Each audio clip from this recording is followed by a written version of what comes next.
Farooq Hashem. தேவனுக்கே மகிமை. தோராவின் 3வது புத்தகமாகிய லேவியராகமம். இந்த லேவியராகமத்தின் முதல் பார்ஷா வைக்ரா என்பதாகும். இந்த வேத வாசிப்பு பகுதிக்கு உங்களை அன்புடன் வரவேற்கிறேன். வைக்ரா என்ற எபிரேய சொற்றொடருக்கு and he called, ஆங்கிலத்தில் தமிழில் அவனை கூப்பிட்டு, அவர் அவனை கூப்பிட்டு என்று அர்த்தம். வைக்ரா என்பதன் வேர்ச்சொல் கரா அல்லது கூப்பிடுதல். கரா என்றால் கூப்பிடுதல், அழைத்தல், வரவேற்றல் என்ற பல அர்த்தங்கள் உள்ளன. வேத வசனங்களை பாராயணம் செய்து பக்தி மார்க்கத்தில் ஓதுவதற்கு கூட இந்த வார்த்தை பயன்படுத்தப்படுகிறது. தற்போது இதன் வேத வாசிப்பு பகுதிகளை பார்ப்போம். தோரா, அதாவது லேவியராகமம் 1:1 முதல் 5:26 முடிய இந்த பகுதி என்பது எபிரேய வேதாகம பகுதியில் இருந்து எடுக்கப்பட்டிருக்கிறது. தமிழ் மொழிபெயர்ப்பில் 1:1 முதல் 6:7 என்று நீங்கள் குறித்து கொள்ளலாம். மற்றும் தீர்க்க தரிசன பகுதி ஏசாயா 43ஆம் அதிகாரம் 21ஆம் வசனத்திலிருந்து 44ஆம் அதிகாரம் 23ஆம் வசனம் வரை. சுவிசேஷ பகுதி, அதாவது மத்தேயு 5:23 முதல் அதே அதிகாரம் 30ஆம் வசனம் முடிய. இப்பொழுது ஒரு விஷயத்தை நாம் கூர்ந்து கவனிக்க வேண்டும். தோரா அதன் முதல் புஸ்தகம் ஆதியாகமம். அந்த ஆதியாகமம் சிருஷ்டிப்பு, ஆதாமின் வீழ்ச்சி, உடன்படிக்கை ஆகிய அம்சங்களை கொண்டதாக இருந்தது. அடுத்து யாத்ராகமம். இது இஸ்ரவேல் புத்திரர் எகிப்திலிருந்து புறப்படுதல், ஆசரிப்பு கூடார பணியை முடித்தல் போன்ற கருத்துக்களை கொண்டதாக இருந்தது. 3வது புத்தகம் தான் லேவியராகமம். இந்த லேவியராகமம் ஆசரிப்பு கூடாரத்தில் இனி மேற்கொள்ளக்கூடிய வழிபாட்டு முறையான பலிகள், அதாவது ஆசாரித்துவத்தின் அபிஷேகம், துவக்கம், ஆசாரிய ஊழியத்தின் துவக்கத்தை பற்றி சொல்கிறது. இதிலே 5 விதமான பலிகள் சொல்லப்பட்டுள்ளது. சர்வாங்க தகன பலி, போஜன பலி, சமாதான பலி, பாவ நிவாரண பலி, குற்ற நிவாரண பலி ஆகியவைகள் ஆகும். மேசியா இயேசு எல்லா விதமான பலிகளை ஒருங்கிணைத்து ஒரே பலியாக தன்னைத்தானே சிலுவையில் ஒப்பு கொடுத்தார் என்று நாம் பார்க்கிறோம். தற்போது முதல் 2 வசனங்களை வாசிக்க கேட்போம். லேவியராகமம் 1ஆம் அதிகாரம் 1 மற்றும் 2 வசனங்கள். கர்த்தர் ஆசரிப்பு கூடாரத்திலிருந்து மோசேயை கூப்பிட்டு அவனை நோக்கி, நீ இஸ்ரவேல் புத்திரரிடத்தில் சொல்ல வேண்டியது என்னவென்றால், உங்களில் ஒருவன் கர்த்தருக்கு பலி செலுத்த வந்தால் மாட்டு மந்தையிலாவது ஆட்டு மந்தையிலாவது ஒரு மிருகத்தை தேர்ந்தெடுத்து பலி செலுத்த வேண்டும். இங்கு பலி செலுத்தப்படும் மிருகம் மாட்டு மந்தையிலிருந்து எடுக்கப்பட்டதாகவும் பழுதற்ற காளையாகவும் இருக்க வேண்டும், பலியிட வேண்டும் என்று சொல்லப்பட்டுள்ளது. அந்த பாவ நிவர்த்திக்கென்று அங்கீகரிக்கப்பட்ட ஆசாரியன் தன் கையை அதன் தலைமேல் வைத்து வாசிக்க கேட்போம். 1ஆம் அதிகாரம் 5ஆம் வசனம். கர்த்தருடைய சந்நிதியில் அந்த காளையை கொல்லக்கடவன். அப்பொழுது ஆரோனின் குமாரராகிய ஆசாரியர்கள் அதன் இரத்தத்தை எடுத்து அதை ஆசரிப்பு கூடார வாசலில் இருக்கிற பலிபீடத்தின் மேல் சுற்றிலும் தெளிக்க கடவர்கள். பின்பு சர்வாங்க தகன பலியை துண்டித்து பலிபீடத்தின் மேல் அடுக்கி அதை போட்டு கட்டைகளை அடுக்கி. மீண்டும் வாசிக்க கேட்போம். 1ஆம் அதிகாரம் 8, 9 ஆகிய வசனங்கள். அவன் குமாரராகிய ஆசாரியர்கள் துண்டங்களையும் தலையையும் கொழுப்பையும் பலிபீடத்தில் உள்ள அக்கினியில் இருக்கிற கட்டைகளின் மேல் அடுக்கி வைக்க கடவர்கள். அதன் குடல்களையும் தொடைகளையும் அவன் தண்ணீரினால் கழுவுவானாக. அவைகளையெல்லாம் ஆசாரியன் பலிபீடத்தின் மேல் சர்வாங்க தகனபலியாக தகனிக்க கடவன். இது கர்த்தருக்கு சுகந்த வாசனையான தகனபலி. இதைத் தொடர்ந்து வரும் வசனங்கள் எல்லாம் பலிபீடத்தின் மேல் இரத்தத்தை தெளித்தல், பலியிடப்பட்ட மிருகத்தின் பாகங்களை கையாளும் விதம் பற்றி விவரிக்கப்பட்டுள்ளது. தகனபலி கர்த்தரால் சுகந்த வாசனையாக முகரப்படும் என்று நாம் ஏற்கனவே வேதத்தில் வாசித்திருக்கிறோம். அந்த முகரப்படும் நமது மீட்பருடைய ஜீவ பலியும் இவ்வாறாக சுகந்த வாசனையாக முகரப்பட்டது. அவரும் இத்தகைய பலியை நிறைவேற்றினார். வாசிக்க கேட்போம். எபேசியர் 5ஆம் அதிகாரம் 2ஆம் வசனம். கிறிஸ்து நமக்காக தம்மை தேவனுக்கு சுகந்த வாசனையான காணிக்கையாகவும் பலியாகவும் ஒப்பு கொடுத்து நம்மில் அன்பு கூர்ந்தது போல நீங்களும் அன்பிலே நடந்து கொள்ளுங்கள். அடுத்து போஜன பலியை குறித்த விவரங்களை வாசிக்க கேட்போம். லேவியராகமம் 2ஆம் அதிகாரம் 1 மற்றும் 2 வசனங்கள். ஒருவன் போஜன பலியாகிய காணிக்கையை கர்த்தருக்கு செலுத்த வேண்டுமானால் அவன் காணிக்கை மெல்லிய மாவாய் இருப்பதாக. அவன் அதன் மேல் எண்ணெய் வார்த்து அதன் மேல் தூப வர்க்கம் போட்டு அதை ஆரோனின் குமாரராகிய ஆசாரியர்களிடத்தில் கொண்டு வருவானாக. அப்பொழுது ஆசாரியன் அந்த மாவிலும் எண்ணெயிலும் ஒரு கைப்பிடி நிறைய தூப வர்க்கம் எல்லாவற்றோடும் எடுத்து அதை பலிபீடத்தின் மேல் ஞாபக குறியாக தகனிக்க கடவன். அது கர்த்தருக்கு சுகந்த வாசனையான தகன பலி. தொடர்ந்து இந்த அதிகாரம் முழுவதிலும் போஜன பலி படைக்கப்படும் முறைமைகள் பற்றி விவரிக்கப்பட்டுள்ளன. அதாவது முதற் பலன் பச்சையான கதிர்களை நெருப்பிலே வாட்டி எடுத்து முதற் பலனாக கொண்டு வர வேண்டும் என்றும், இதில் உதிர்ந்த தானியம் மற்றும் எண்ணெயை ஒரு பகுதியை தூப வர்க்கத்துக்குள் சேர்த்து தகனிக்க வேண்டும் என்றும் சொல்லப்பட்டுள்ளது. வனாந்திரத்திலே மன்னாவை பொழுந்தெழிய தேவன் ஜீவ அப்பமாகிய இயேசுவை தந்தருளி இவ்வுலகத்தில் அன்பு கூர்ந்தார் என்று பார்க்கிறோம். அதுவே அவர் நிறைவேற்றிய போஜன பலி என்றும் எடுத்துக்கொள்ளலாம். அடுத்து இந்த வேத பகுதியில் காணப்படும் முக்கியமான பலி சமாதான பலியாகும். அதை செலுத்த வேண்டிய காரணம் மற்றும் முறைமைகளை தெரிந்து கொள்ளலாம். லேவியராகமம் 3ஆம் அதிகாரம் 1, 2 ஆகிய வசனங்கள். ஒருவன் சமாதான பலியை படைக்க வேண்டும் என்று மாட்டு மந்தையில் எடுத்து செலுத்துவானாகில் அது காளையானாலும் சரி பசுவானாலும் சரி பழுதற்றிருப்பதை கர்த்தருடைய சந்நிதியில் செலுத்த கடவன். அவன் தன் பலியின் தலைமையில் தன் கையை வைத்து ஆசரிப்பு கூடார வாசலுக்கு முன்பாக அதை கொல்ல கடவன். அப்பொழுது ஆரோனின் குமாரராகிய ஆசாரியர் அதன் இரத்தத்தை பலிபீடத்தின் மேல் சுற்றிலும் தெளிக்க கடவர்கள்.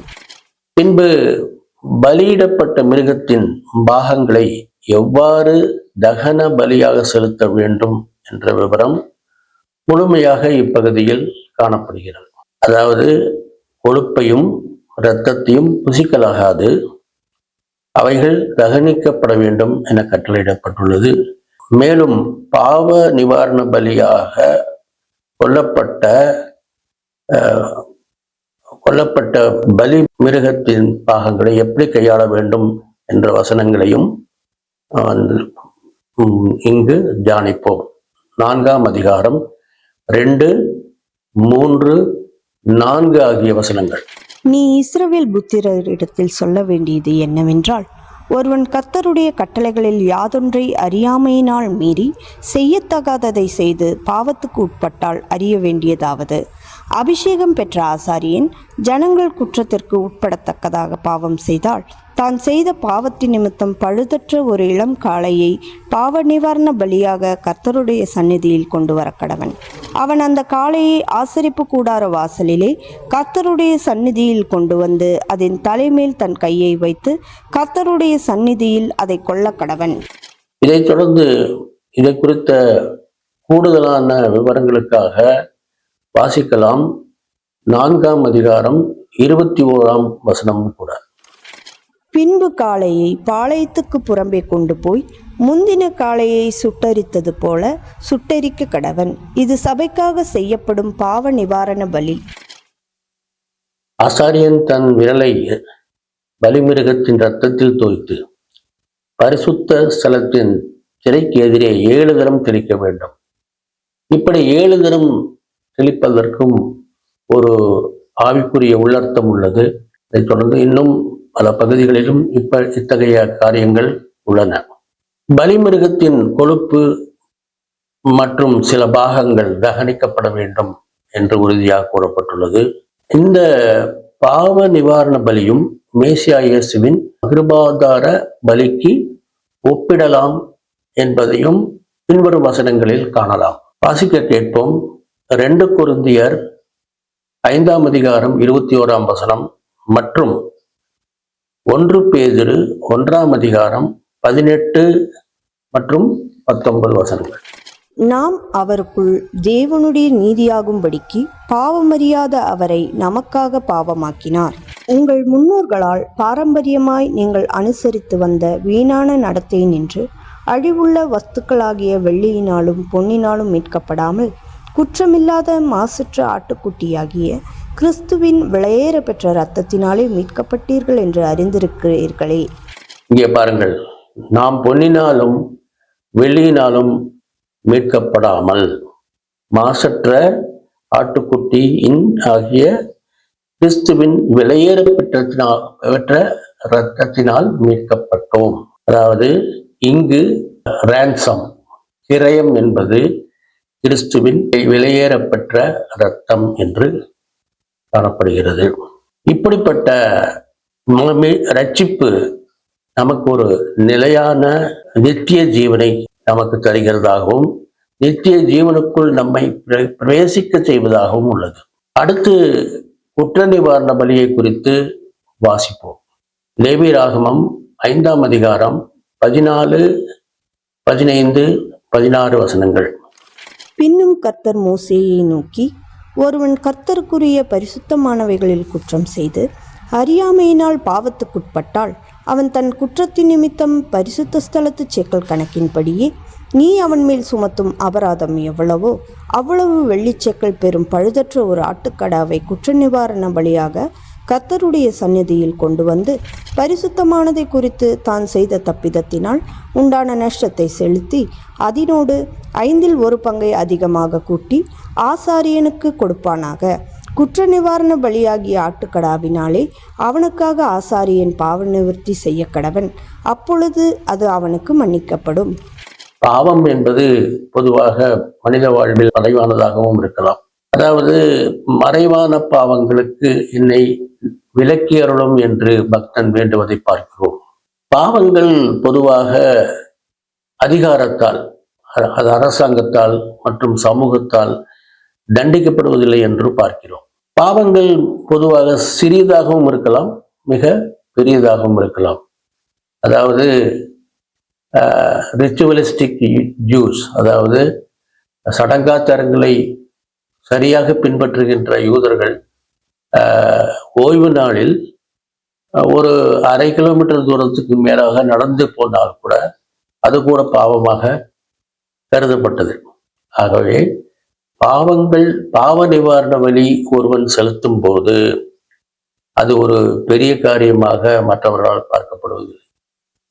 ஆனால் அதே சமயத்தில் குற்றம் என்பது சமூகத்தில் ஏதோ தண்டனைக்குரிய ஒரு குற்றம் என்ற ஒரு பார்வை உள்ளது. அதாவது ஒருவன் குற்ற நிவாரண பலியை செலுத்த வருவானேயானால் அதை பார்ப்பவர்கள் இவன் செய்த குற்றம் என்னவோ என்று அதை அறிந்து கொள்ள ஒரு கியூரியாசிட்டி, அதை அறிந்து கொள்ள முற்படுவர்.